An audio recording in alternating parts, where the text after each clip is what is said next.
Bom, gente, hoje eu encerro a série sobre vulnerabilidade. Nós temos falado sobre a vulnerabilidade como um ato de coragem e quanto essa vulnerabilidade nos conecta a relacionamentos saudáveis. E nesse dia eu quero compartilhar com vocês sobre a vulnerabilidade da vida plena. A vulnerabilidade da igreja que você participa. Vulnerabilidade não é uma característica ruim, negativa do ser humano. A vulnerabilidade, na verdade, não chega a ser uma característica negativa de uma instituição, de uma empresa, de uma pessoa. A vulnerabilidade, na verdade, é uma característica que gera ou é tão necessário para a conexão quanto é o ar que você respira. Uma pessoa não se conecta fora da vulnerabilidade, porque quando ela quer se conectar sempre há julgamento, e a vulnerabilidade coloca você de peito aberto, de disposição para se entregar, para ser quem você é.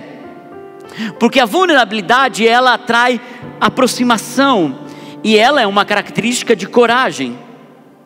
E a gente tem aprendido que somente uma pessoa que tem identidade consegue se mostrar, consegue ser vulnerável. E uma igreja, para ela ser o que ela foi chamada para ser, ela precisa ter coragem para se mostrar, coragem de demonstrar a sua vulnerabilidade. Na nossa vida também é assim. Quando nos arrependemos diante de Deus, nós nos tornamos vulneráveis diante dele. Nós rasgamos o nosso coração ao ponto de entregar tão profundamente quem nós somos, de forma sincera, sem reservas diante de Deus. E é nesse lugar aonde nós encontramos então restauração, cura, transformação, e podemos então seguir em frente. É repensar, é reavaliar, é ressignificar, é atualizar a rota. É assim que a gente faz no momento do arrependimento. E nos relacionamentos não deveria ser diferente. Nós precisamos ter coragem nos relacionamentos para ser quem nós somos, e ao mesmo tempo ter coragem para crescer e se tornar melhor. Essa é a verdade da vulnerabilidade. Não é apenas abraçar, dizendo: olha, me aceite como eu sou. Pelo contrário, é demonstrar quem você é e trabalhar para se tornar uma pessoa melhor. Não é assim que o Evangelho faz com a gente? O Evangelho faz isso. A gente se arrepende diante de Deus, e então Ele mostra para a gente as nossas falhas, as nossas dores e até mesmo a nossa sujeira, e Ele então nos impulsiona para uma vida nova, uma vida abundante, uma vida plena. E é por isso que, para você ser vulnerável, você precisa saber quem você é. Porque uma pessoa que esconde a sua identidade não consegue ser vulnerável. Porque vulnerabilidade faz com que você demonstre a real forma do seu coração, dos seus pensamentos, das suas intenções. Você não precisa vender uma pessoa que você não é. Você não precisa demonstrar uma pessoa que você não é nas redes sociais. Você, num ambiente seguro, você pode ser quem você decidiu ser. E quanto aos de fora, o que estão pensando é quem você é. Vão te amar aqueles que realmente se importam com você, e não vão querer andar com você gente que não concorda com o estilo de vida que você está seguindo. E isso faz parte da jornada humana. E assim também uma igreja que decide ser vulnerável tem que ter coragem para ser o que foi chamada para ser. Ela vai receber crítica, ela vai receber muitos comentários maldosos, mas ela precisa ter coragem.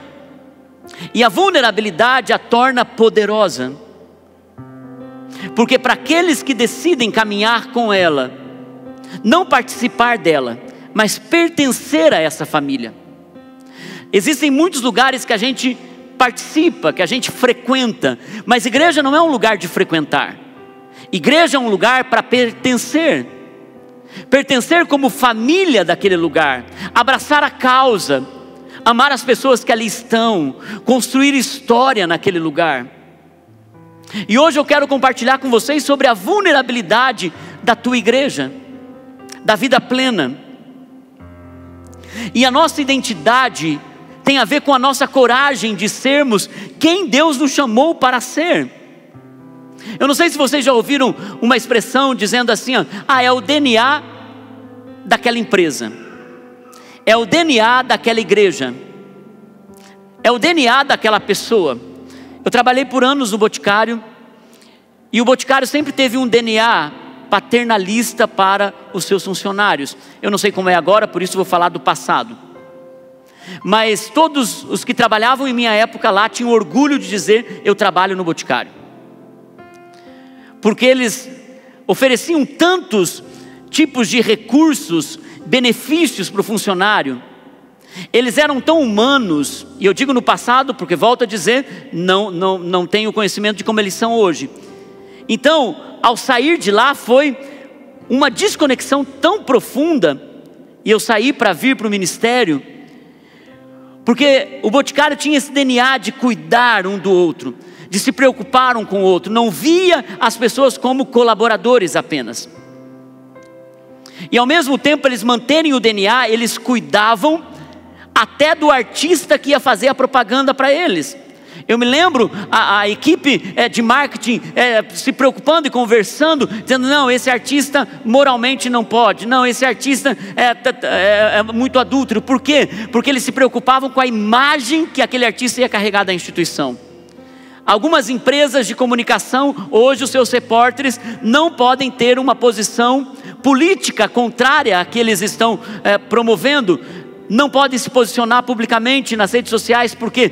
Porque tem o DNA da empresa. A igreja também tem o seu DNA. Você olha para uma igreja e você já vê: essa igreja tem esse estilo, essa igreja tem esse padrão, essa igreja tem essa identidade. Da mesma forma como uma pessoa. Todos nós, e olha a quantidade de gente que nós temos aqui hoje pela manhã, mais as pessoas que estão online, e quantas pessoas vão participar dos cultos, cada um com o seu DNA diferente, único. E com isso, nós encontramos coragem para sermos quem nós podemos ser, porque DNA é uma metáfora para dizer: a identidade dessa igreja é assim. O DNA da vida plena, a identidade da vida plena é assim. Porque o DNA diz como somos, como devemos funcionar. O DNA diz quais são os nossos traços físicos, como vamos nos comportar. O DNA diz sobre nossas habilidades. Alguns estudiosos dizem que no DNA está determinando a personalidade de uma pessoa. Olhando para a igreja, olhando para a vida plena, o DNA de uma igreja precisa determinar suas crenças, precisa determinar os seus traços espirituais, precisa determinar os seus comportamentos e precisa determinar suas habilidades. E eu quero compartilhar com vocês sobre a vulnerabilidade da igreja. E a gente precisa entender, para entender a vulnerabilidade, entender quem nós somos, qual a nossa identidade. Onde nascemos? Como nascemos? E a igreja nasceu em Atos, capítulo 1, 2.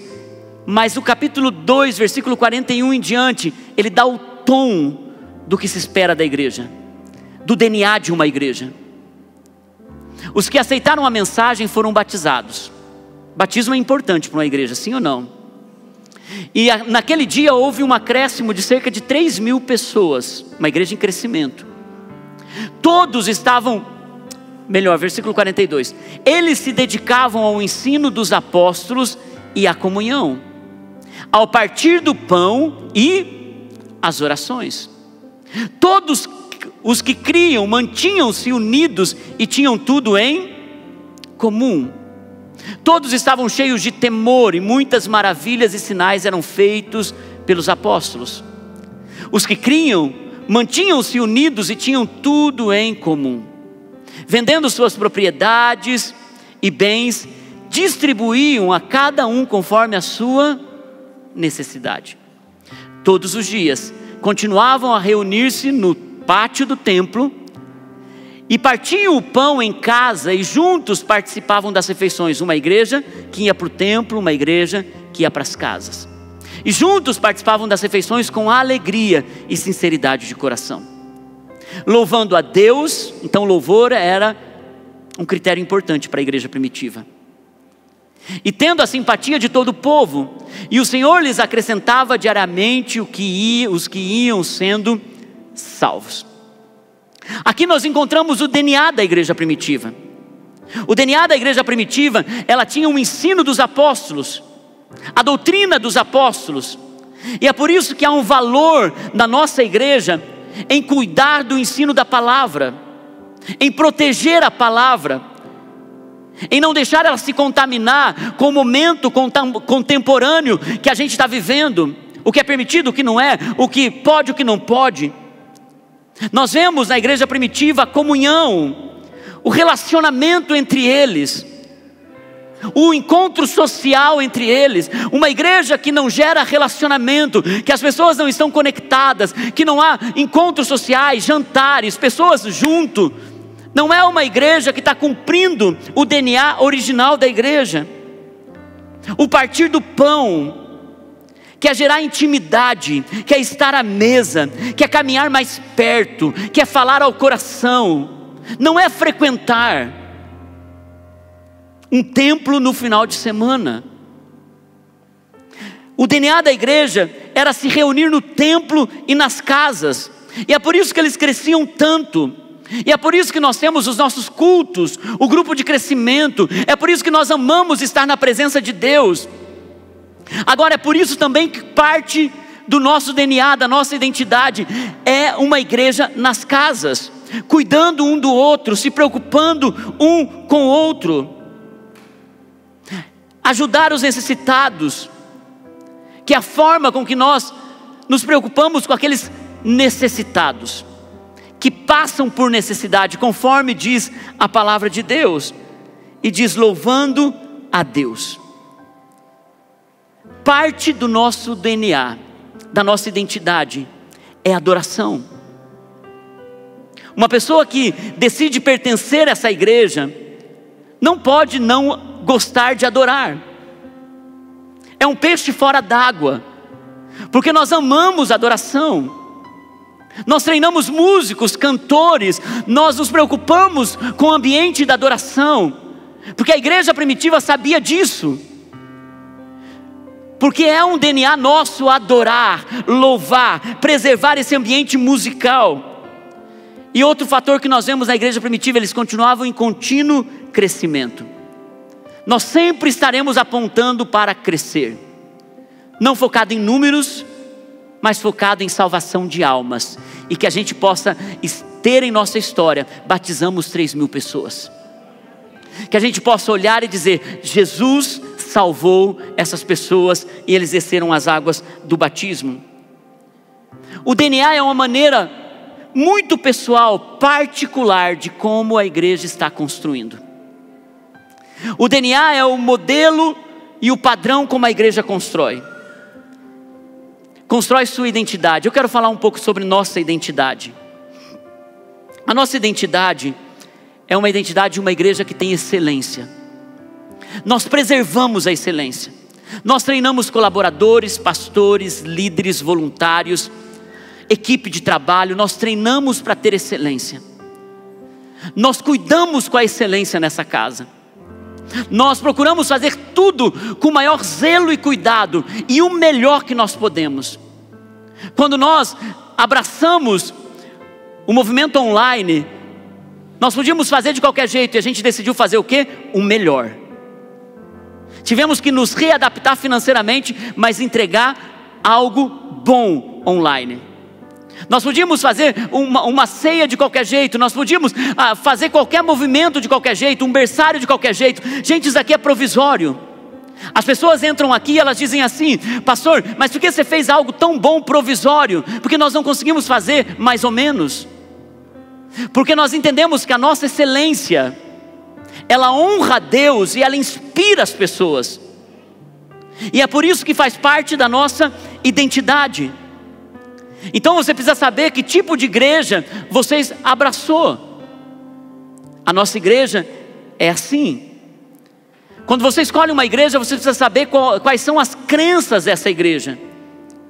Porque a posição dessa igreja a certos assuntos, como o pecado, como o álcool, como o divórcio e novo casamento, como nossa postura em relação ao aborto, e tantos outros posicionamentos que se espera de uma igreja.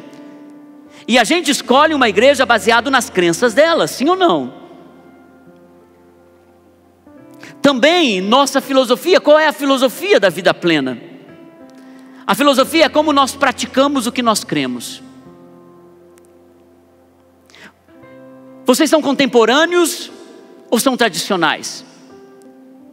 A igreja, ela é uma igreja que tem um louvor mais contemporâneo ou um louvor mais cerimonial? O que nós decidimos escolher para demonstrar publicamente? Nós avançamos como igreja em célula ou somos uma igreja que apenas frequentam os seus cultos públicos?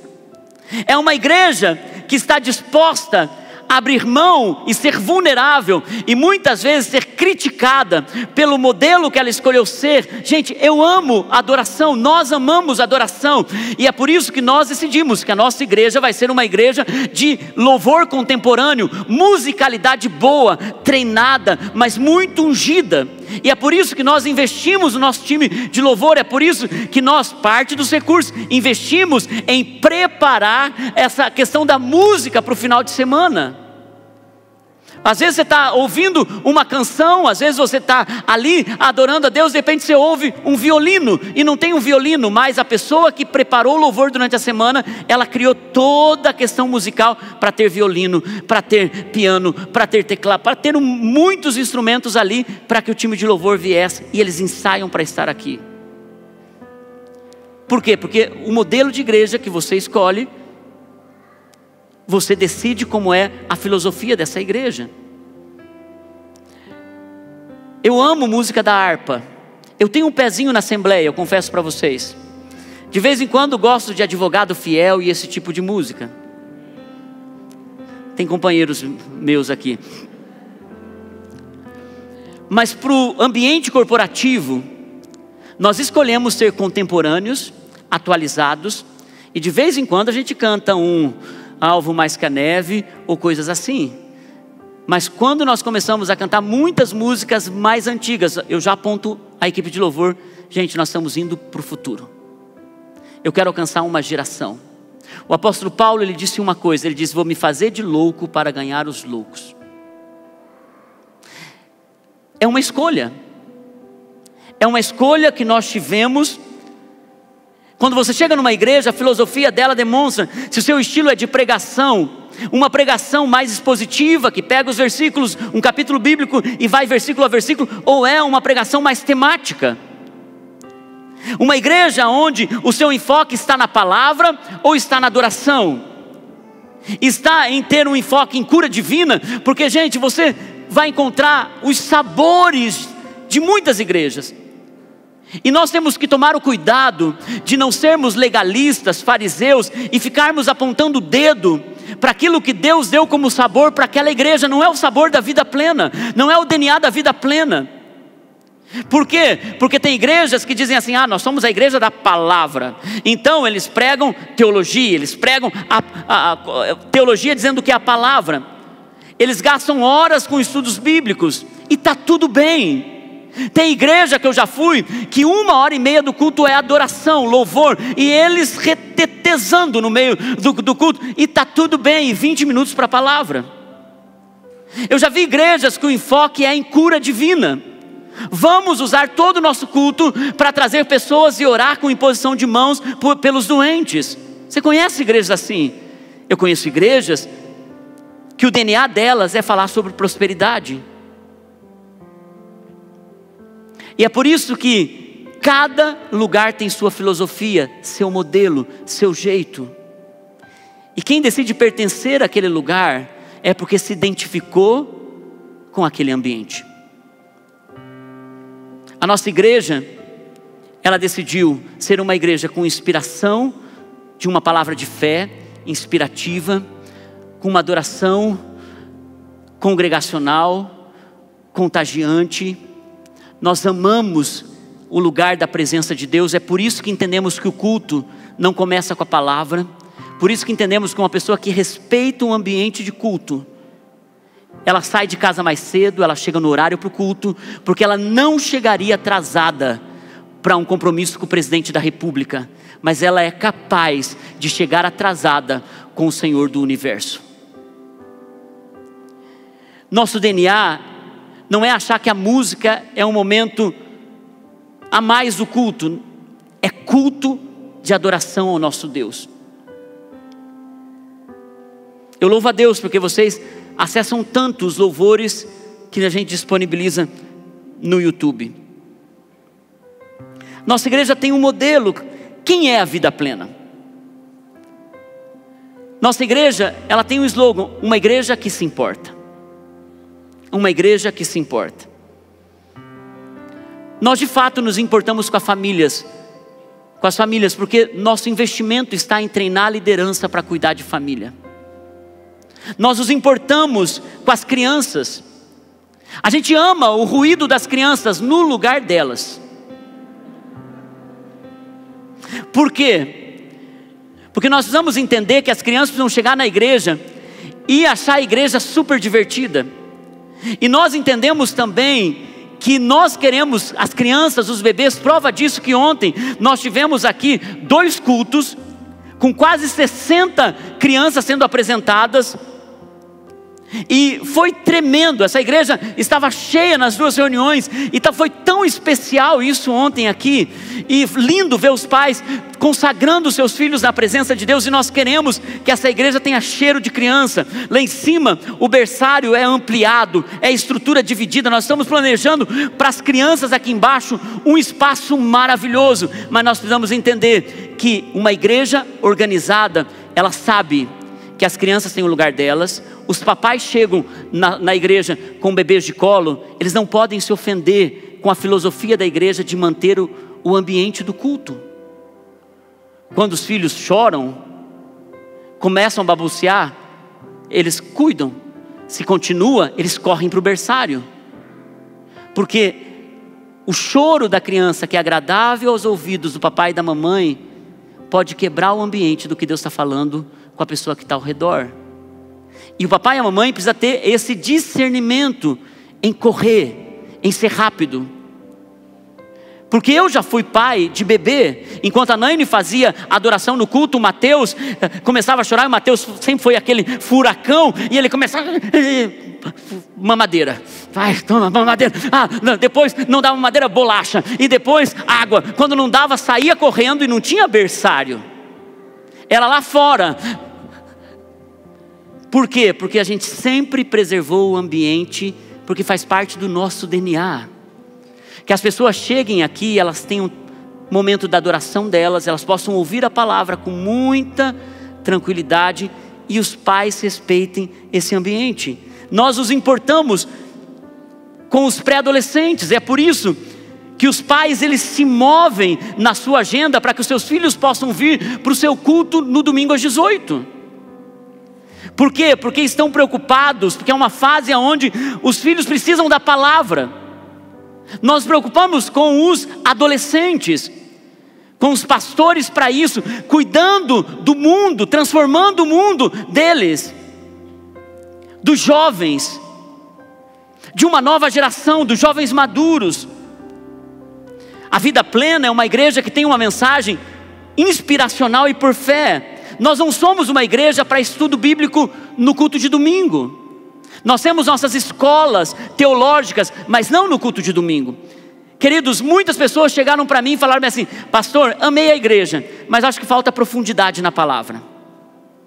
falta um pouquinho de teologia, um pouquinho de estudo bíblico, acho um pouco raso.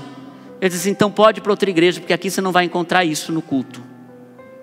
Porque, queridos, se eu fosse me adaptar ao DNA de todo mundo que já chegou aqui, já falaram para mim que não podia adorar desse jeito, já falaram para mim que eu não podia pregar desse jeito, já falaram para mim que eu não podia fazer encontro desse jeito, já falaram que eu não podia liderar a igreja com célula desse jeito, porque se eu for me adaptar, se essa igreja for se adaptar ao movimento de todos que chegam e querem dar com muito carinho uma sugestão de como ela pode melhorar, a gente não estaria onde a gente está.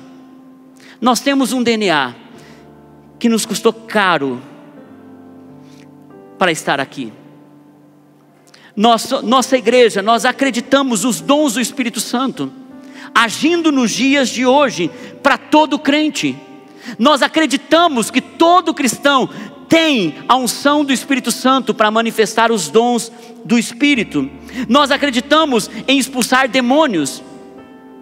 Nós acreditamos na cura interior. Nós acreditamos na cura divina. Nós acreditamos que falar em línguas é uma das evidências do batismo com o Espírito Santo. E nós acreditamos que a nossa igreja é uma igreja profética. E esse movimento profético precisa ser dentro de ordem. Algumas pessoas falaram para mim, pastor, por que você não dá liberdade para o Espírito Santo e a gente faz um reteté aqui, porque está faltando gente caindo, gente dançando, gente rodopiando. Eu disse, olha, o dia que o Espírito Santo fizer, eu não limito ele a fazer nada. Ele é dono dessa igreja. Se ele começar a fazer, a gente vai sentir que é ele que está fazendo e ele vai trazer um movimento. Agora, uma pessoa começar a fazer isso, fica um pouco fora de tom. Por quê? Porque nós precisamos ser um exemplo para os de fora. Mas eu nunca impedirei o Espírito Santo de se mover. E eu desejo por avivamento. Eu desejo um avivamento. Nossa igreja é o que ela é. Ela é criticada por ser como ela é, e vulnerabilidade tem que ter coragem de dizer, nós somos assim. Você já viu, já se casou com alguém, já pensou alguém casado com alguém que casou com fleumático e diz assim, não, eu quero que você seja sanguíneo. Uma pessoa calma, não, eu quero que você seja agitada. Mas criatura, você sabia antes de casar. Por que você quer mudar agora? E é tão importante a gente saber a igreja que a gente está indo. Por quê? Porque daí a gente não vai cobrar expectativas que a gente tem no coração e ela não vai suprir. Uma igreja que se importa. Você sabe o símbolo da nossa igreja? O símbolo da nossa igreja é esse Vzinho e esses 3 traços, ou 3 arcos. Isso tem um significado muito profundo, que determina a nossa caminhada. Porque o de cima fala sobre como nós nos importamos com Deus. O do lado fala como nós nos importamos com o próximo. E do outro lado fala como nós nos importamos com o mundo. Tudo que nós fazemos gira em torno disso. Trabalhar para nos importarmos com Deus, com o próximo e com o mundo. O culto de ceia é um momento de realinhamento. O culto de ceia é um momento da gente pensar, eu pertenço a tudo isso. Se importar com Deus, como nós nos importamos com Deus, e tudo que nós fazemos vai estar dentro disso. Sobre nossa devoção, nós sempre vamos gerar ambiente para devoção, sempre ambiente para o ensino da Bíblia, porque é como nós nos importamos com Deus, ensinando a palavra dEle, pregando a palavra dEle. Isso fala sobre nossa adoração, contemporânea, porém congregacional. Isso fala sobre como nós escolhemos amar a Deus de todo o coração e servir Ele com todas as nossas forças e preservar esse ambiente de adoração aonde a gente for. É por isso que nós temos uma cultura de oração como estilo de vida, porque nós nos importamos com Deus, nós geramos um ambiente de oração.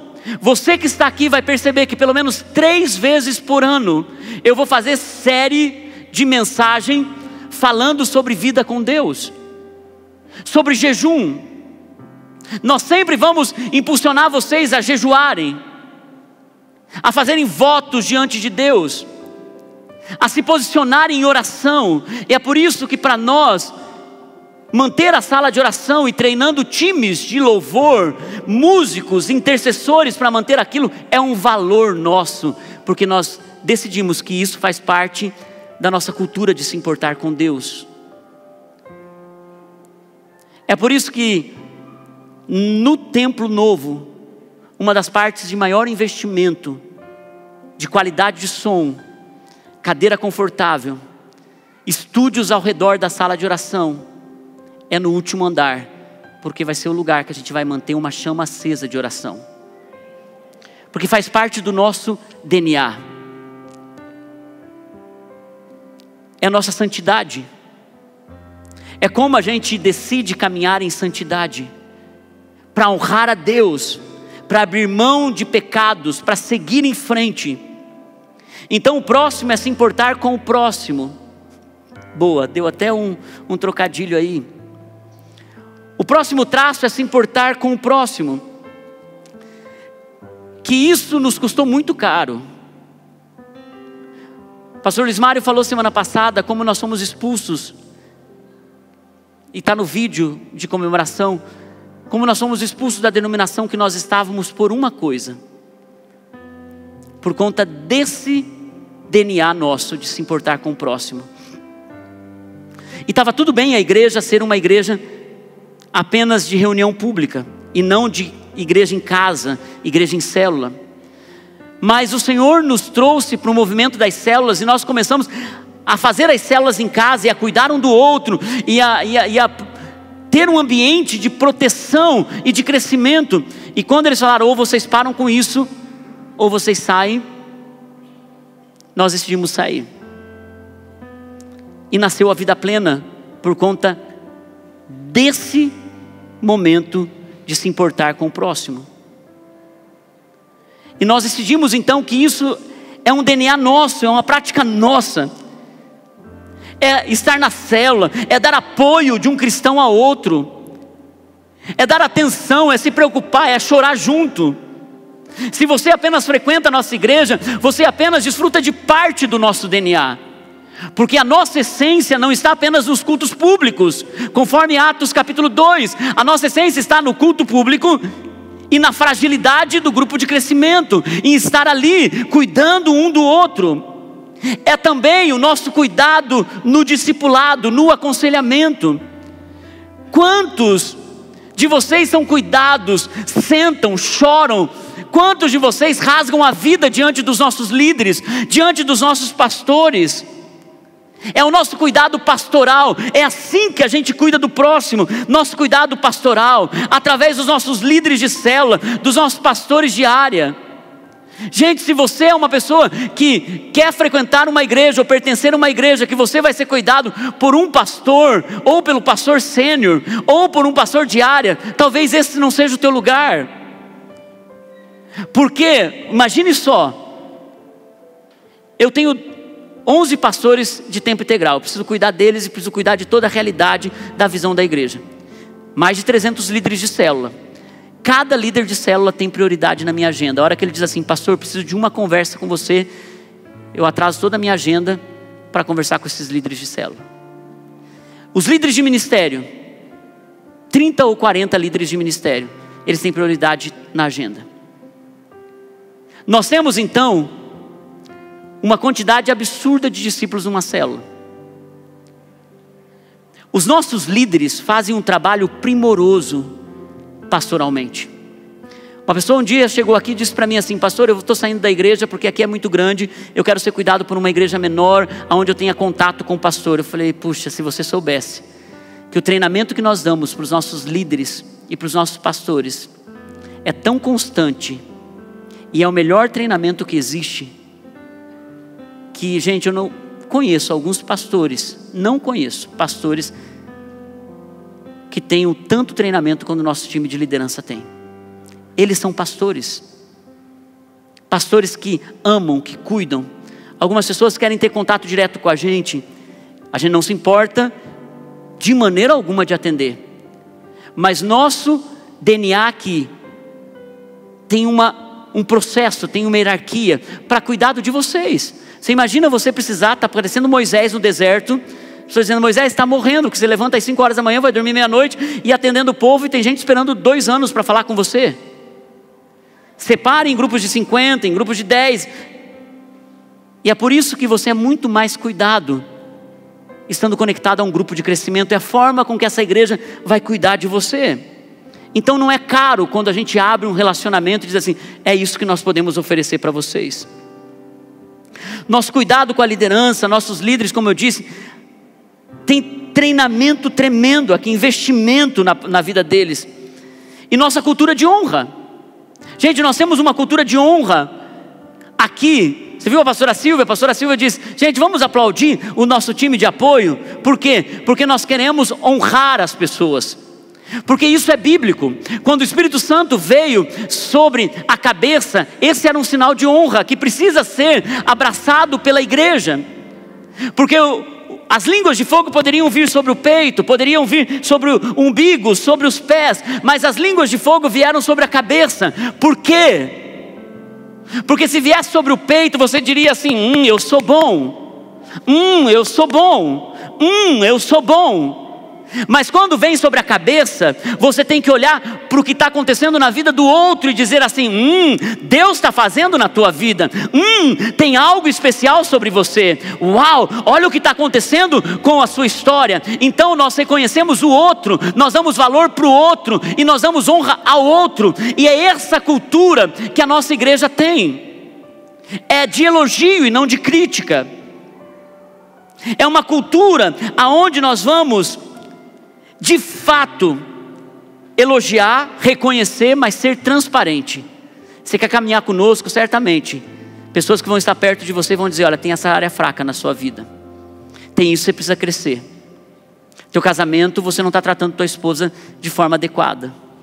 Tua vida de santidade aí precisa dar uma melhorada.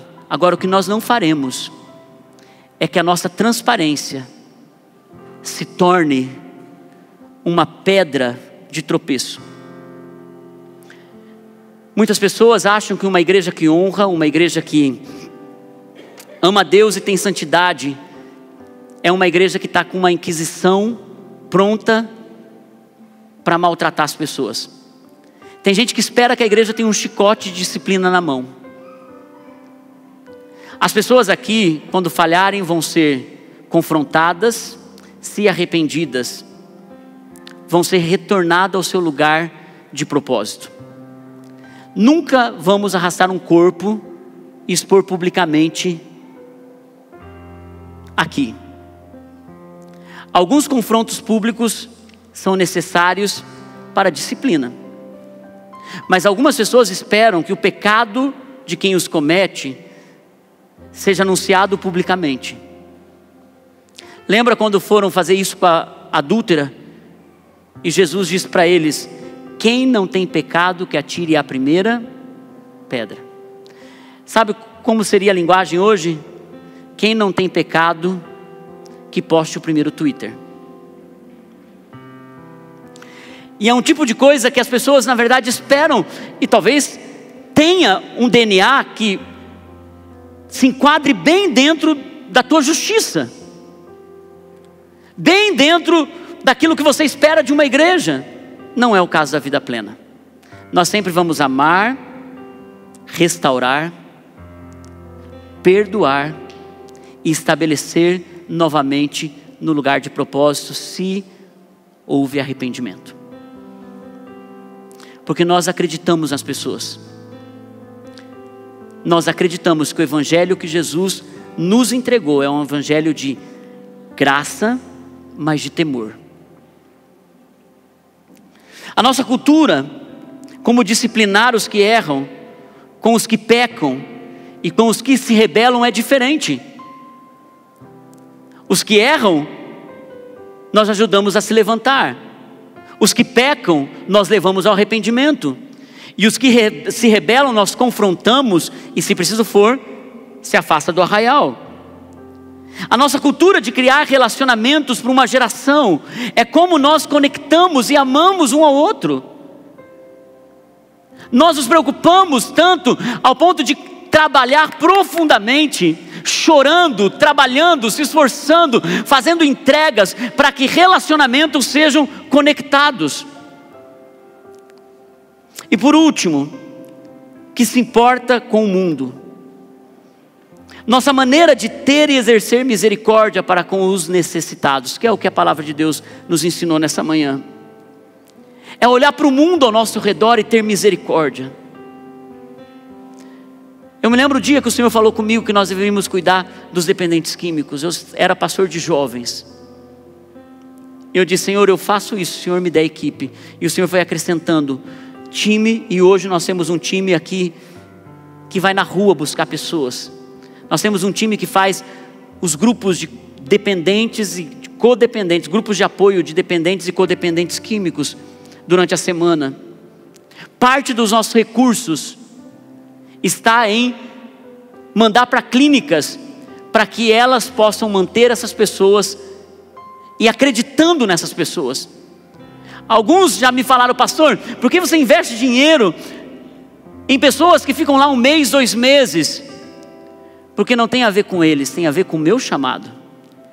E queridos, quando a gente tem um chamado, quando você decide se conectar, você vai sofrer pela conexão. Você vai ser julgado pela conexão.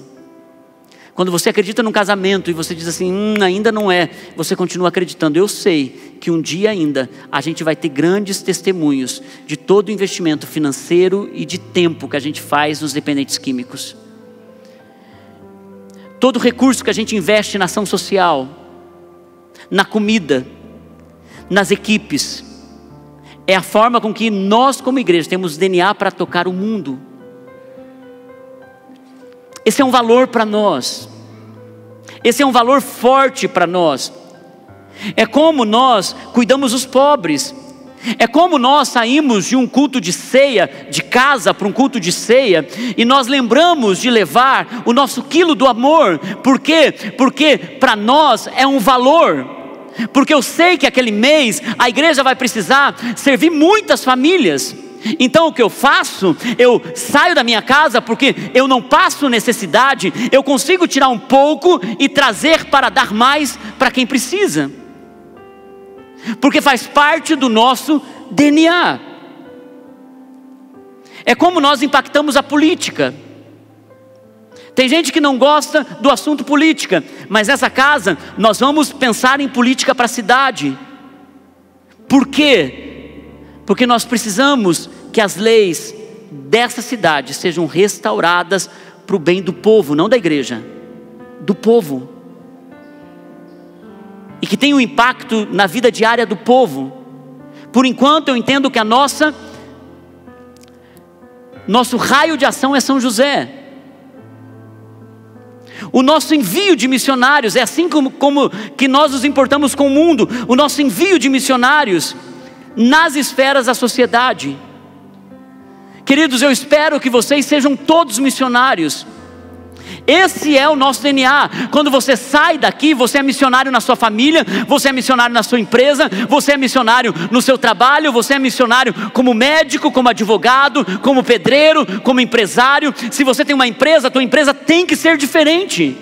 Se você coordena um time, teu time tem que ser diferente, porque há diferença em você. Então você flui daquilo que você é, porque faz parte da missão que você recebeu. E por último, nos importamos com o mundo no nosso envio de missionários às nações.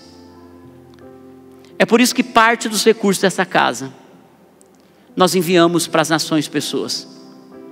Hoje nós temos 3 missionários e mais algumas agências missionárias que nós damos suporte. Nos custa caro ter missionários fora, é muito caro. Mas uma igreja precisa entender uma coisa: ela não pode se preocupar só com o seu mundo, ela precisa se preocupar com o mundo de Deus. E tem pessoas sofrendo fora daqui. E alguns de vocês um dia serão chamados para as nações, talvez não como missionários de tempo integral, mas como missionários de trabalho. Alguns de vocês talvez vão ter que estudar em outra nação, talvez vão ter que trabalhar em outra nação. Então você vai, vão dizer, você é diferente. Porque eu tenho o DNA da vida plena. Porque eu tenho excelência, eu me importo com Deus, eu me importo com o próximo, eu me importo com o mundo. Ter missionários fora precisa ter uma compreensão da igreja. Quando eles voltam para casa, nós os acolhemos. Quando eles voltam de missões, nós dizemos, continue. Quando eles voltam de período de férias, nós passamos por eles, damos tapinha nas costas e dizemos assim, siga em frente que eu estou orando por você. Ter missionário fora é manter em oração, é manter financeiramente, mas também de vez em quando entrar no Instagram deles e dizer assim, olha, Deus realmente está usando vocês aí, continuem firmes, porque nós somos uma família. E se você entende que você pertence a essa casa, você pode ser frequentador dessa casa, eu louvo a Deus pela sua vida, mas pertencer é diferente. Pertencer entende a vulnerabilidade da igreja. Ela tem que ter coragem para ser o que ela é, e ela precisa ter coragem para manter-se sendo o que ela é. Eu encerro com 1 Coríntios capítulo 3, versículo 10 em diante. Diz assim, conforme a graça de Deus que me foi concedida, eu, o apóstolo Paulo está dizendo, como sábio construtor, lancei o alicerce, e outro está construindo sobre ele. Contudo, veja cada um como constrói. Porque ninguém pode colocar outro alicerce além do que já está posto, que é Jesus Cristo. Se alguém constrói sobre esse alicerce usando ouro, prata, pedras preciosas, madeiro, feno ou palha, sua obra será mostrada, porque o dia a trará à luz, pois será revelada pelo fogo, que provará a qualidade da obra de cada um. Nós decidimos como vamos construir, e nós vamos construir com ouro, prata e pedras preciosas. E eu quero fazer um convite: construa conosco, abrace o nosso DNA. Eu encerro essa série sobre vulnerabilidade dizendo, a gente precisa ter coragem, ter muita coragem para ser quem a gente é, e vamos em frente. Um dia alguém me perguntou por que nós fazemos tudo isso. Eu encontrei a resposta perfeita para isso. Eu estava no IHOP em Kansas, e alguém perguntou para um dos líderes do IHOP, disse, por que vocês fazem adoração 24 horas por mais de 20 anos aqui? 20 anos fazendo adoração e intercessão 24 horas. Ele parou e pensou e disse assim, porque ele é digno. Porque ele é digno. E sabe por que nós fazemos tudo o que nós fazemos aqui? É porque a resposta eu encontrei no coração. É porque ele é digno. Ele é digno. Vamos nos colocar em pé.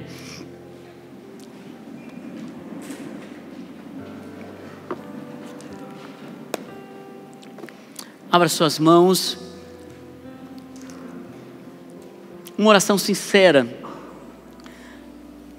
de abraçar aquilo que Deus está fazendo, de se comprometer com algo em Deus, dizer, Senhor, eu quero ser vulnerável para poder entregar meu coração a uma história, a um novo momento, aquilo que o Senhor vai fazer nos próximos anos dessa casa. Senhor, eu quero realmente reconhecer a Tua vontade sobre nós. Enquanto nós oramos, nós podemos declarar essa verdade que está no nosso coração. Os santos e os anjos prostram-se a ti. Os anciãos rendem suas coroas ao Cordeiro e a Ele cantam, Tu és digno de tudo. Essa é a nossa verdade. Essa é a nossa verdade. Tu és digno de tudo. Fala para Ele, Senhor, Tu és digno. Pois tudo vem de Ti e tudo é para Ti. Tua é a glória.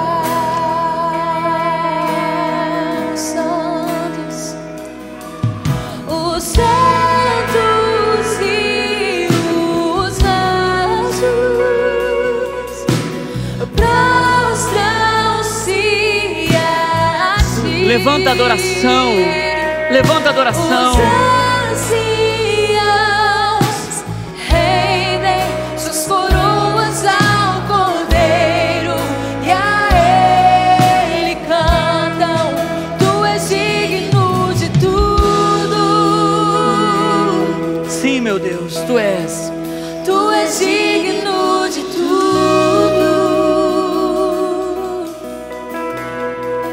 Pois tudo vem de Ti e tudo é para Ti. Tua é a glória. Vamos levantar adoração a esse Tu és Deus digno de que nos chamou para uma família, que nos chamou para nos entregar a um propósito.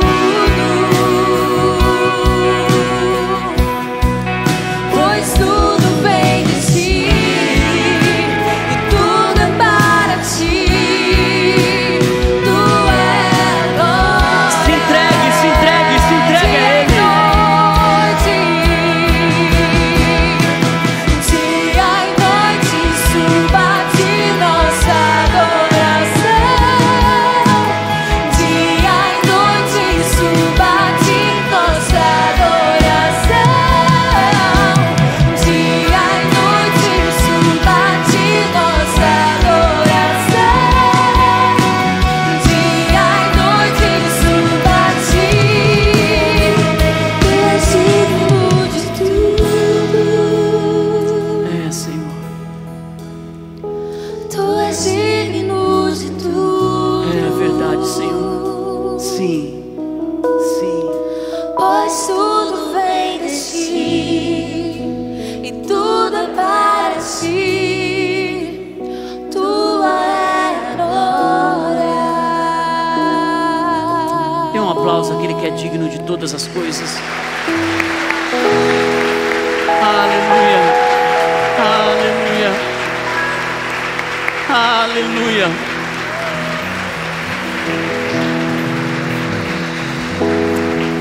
Pai, nós te agradecemos por ter nos conectado a uma família, por ter nos colocado para pertencer a uma história. Senhor, eu me alegro com o que o Senhor está fazendo e sou esperançoso com aquilo que o Senhor fará.